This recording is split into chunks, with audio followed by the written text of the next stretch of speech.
Hi, I'm Beverly Enos, and you are watching Spotlight Georgetown. This is your cable program. You can be part of it if you wish, if you'd like to be interviewed, if you would like to learn how to run the camera, do some editing. And you can find us for this show on Fridays, Saturdays, and Sundays, 8 in the morning and 8 in the evening.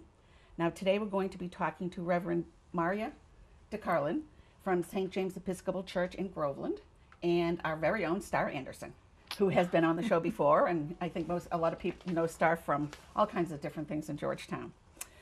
A little history. Now, where do you come from? You're not from Georgetown. I'm not. I live in Boxford, and I serve St. James, which is in Groveland. Okay.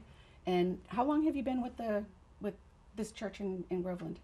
I'm in my 10th year. I'll be there 10 years in July. Wow. Yeah. And you're from Georgetown? Yes. Where are you originally from? Because we have a little accent going on here. I was going to say, if I start talking, everybody will know I'm from Georgetown. I'm from North Carolina. But I've been in Georgetown a long time. And you have 2 kids here? I had 2 kids here. They're now gone. Well, but they're still... Yes. Elisha and Emily, which a lot of people know, who are now grown. And what are they doing? Fun stuff? Fun stuff. Elisha is an associate director of admissions at Brown. Oh, wow. And Emily is teaching archaeology at Johns Hopkins in Baltimore. Wow, wow. I know, she comes with credentials. Doesn't she ever? I knew Star when she was having the babies, so. Beverly used to babysit my children. And I babysat hers. Yeah. Wow. We have a long history in this town. And you also have children. I do.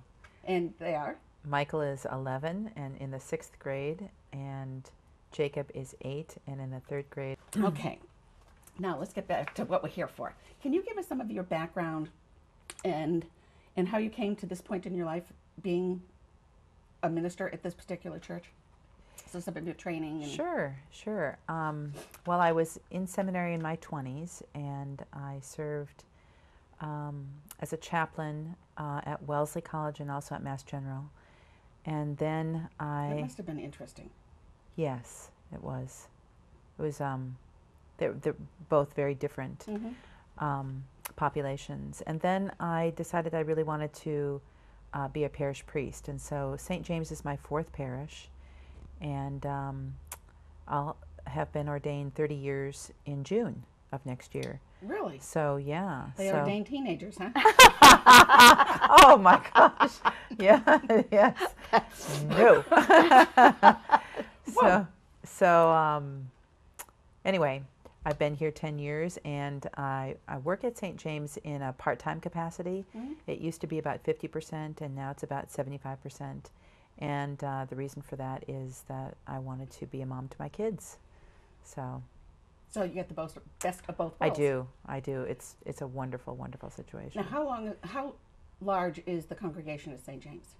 Well, we have about 200 people on the books, and usually about 1/3 of Episcopalians show up at any given Sunday, compared to the number of people who are on the book. So what is that? Help me out. 1/3 of what? A couple 1/3 of 200. Okay. Yeah. 60. About 70. About 70 70 people a Sunday. Yeah. Okay. And they're all different every Sunday. Really? Now, how about an overview of the religious beliefs of your church? Well, the Episcopal Church believes in God and Jesus Christ and the Holy Spirit. We embrace many different things. One of them is the 7 sacraments. We also have a Book of Common Prayer, which we don't believe in, but it binds us together. And many churches have doctrine, and the Episcopal Church is not one that does. Our doctrine really can be found in our Book of Common Prayer. And in that, there are daily services, the 7 sacraments, the Book of Psalms, and at the back of it is our catechism. And so that's really the thing that binds us. So if you were going into any Episcopal church throughout the world, you would see a Book of Common Prayer in a pew, and that's the thing that holds us in common. Now, how many Episcopal churches are in, let's say, Massachusetts or the United States? Or Well, in Massachusetts, there are 2 dioceses. One is all inside 495, which is the Diocese of Massachusetts, which is the one that we're in. And then there's the Diocese of Western Massachusetts. And in the Diocese of Eastern Massachusetts, there's 200 parishes, or about 180 parishes. And in Western Mass, there's about 60. So that's 240 parishes in Massachusetts. Well, that's quite a few. Mm. But Groveland is the closest to serve the community of Georgetown. Correct. And yeah. how many other communities does it serve? We people come to our church from Boxford and obviously Groveland, from Merrimack, from Haverhill, from Bradford, So from quite a West Newbury, quite a few. Yeah. Quite a few different towns. Yeah. A little bit about your church history, with either the Episcopal Church history or the St. James history, either one or both. Okay. Well, the Episcopal Church was really begun at the time of the beginning of our country, because people from England came over here and wanted to be free from the king and wanted to be governed by bishops and not a monarchy.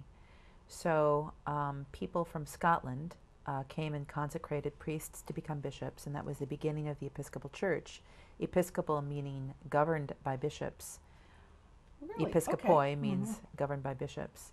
And so that was the beginning. And because it was so close to being set up as a church the same time as our Constitution, we really look like we're democratic in so many different ways. For instance, the governor of a state is quite like a bishop of a diocese, and the mayor of a city is quite like a priest in a church. And the presiding bishop of the Episcopal Church in the United States is quite like the president. So we have a 2/3 majority vote in our conventions that happen annually on the diocesan level. And every 3 years, the same thing. There's 2 houses that have a 2/3 majority vote Wow. for things to pass. It's very, American. Yeah, this is actually part of a series that I've been doing about a lot of the different churches from the area. And I have learned so much. It's all lots of different things. But I didn't realize the way the hierarchy was set up. Yeah. Very similar to our government. Yeah. Now, how does your church work within the community? What programs and missions do you offer for the people in your church and your parish?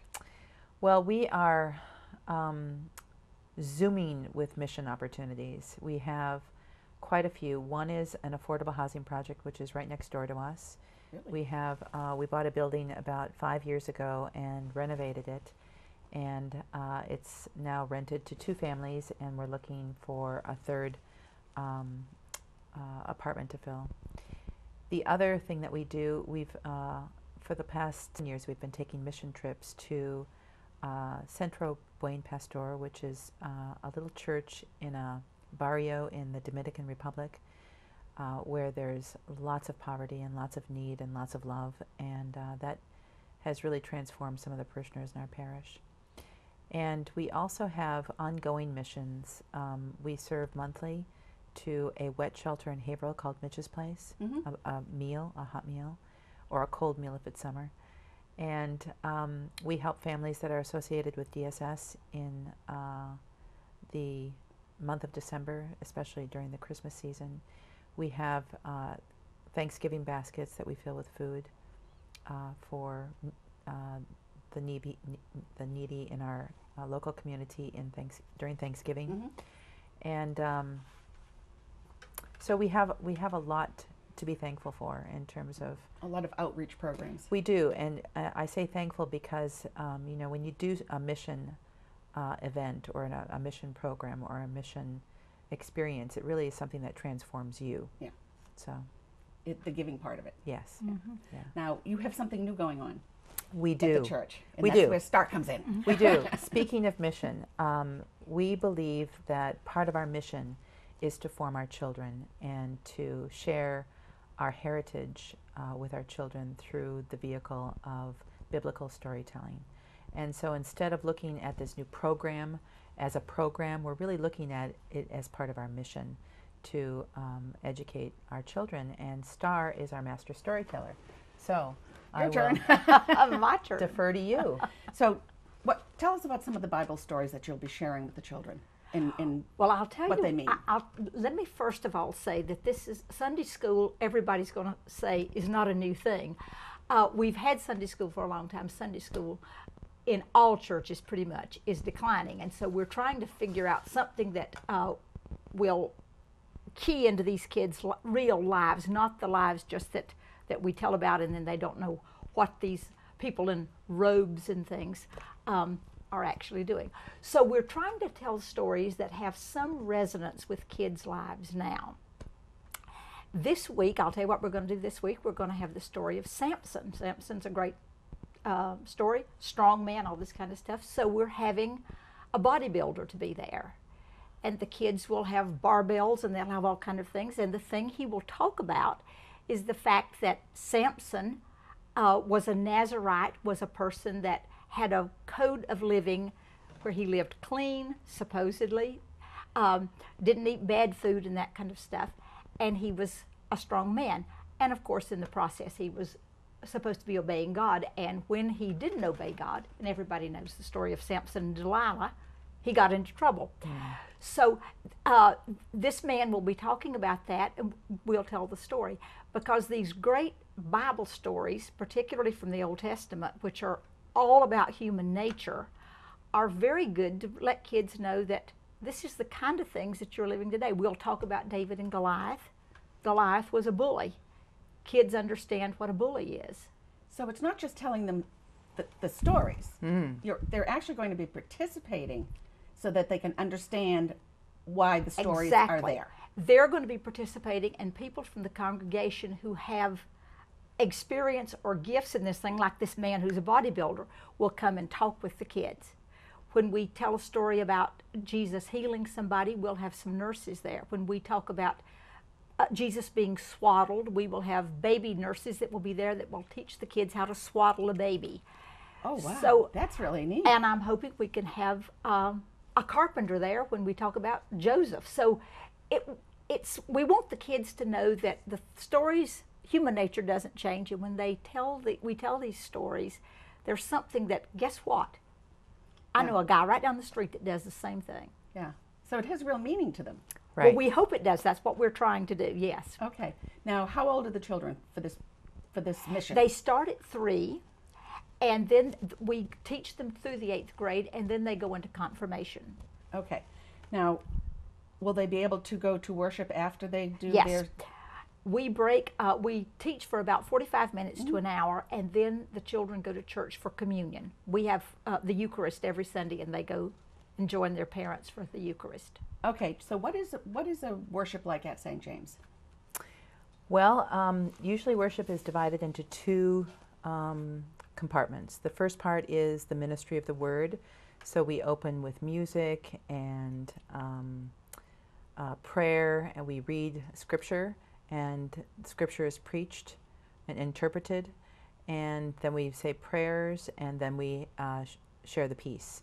And usually when we share the peace, the kids are coming in, and we have announcements, and after that is the section called the Ministry of the Table, and that's where everyone is invited to come forward for bread, wine, or a blessing.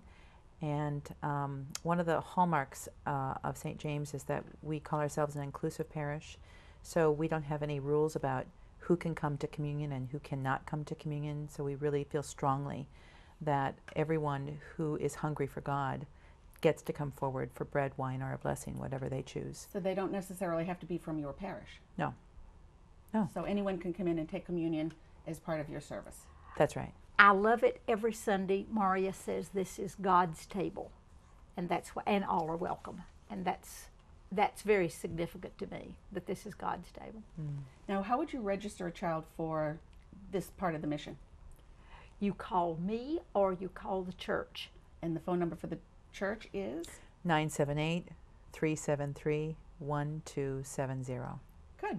And you're in the book. And I'm in the book. They can I'm in find the you. book. Now, as a family that goes to this church, Star, what would be appealing about St. James for people to look into this church, become part of this church? I think for me, when we took our children there when they were, Emily was not even born, It's always been a church that embraced children. And the thing we're trying very hard to do with this church school is to have the children in church know what's going on. We have Family Sunday once a month, and before that we explain what they're going to be doing.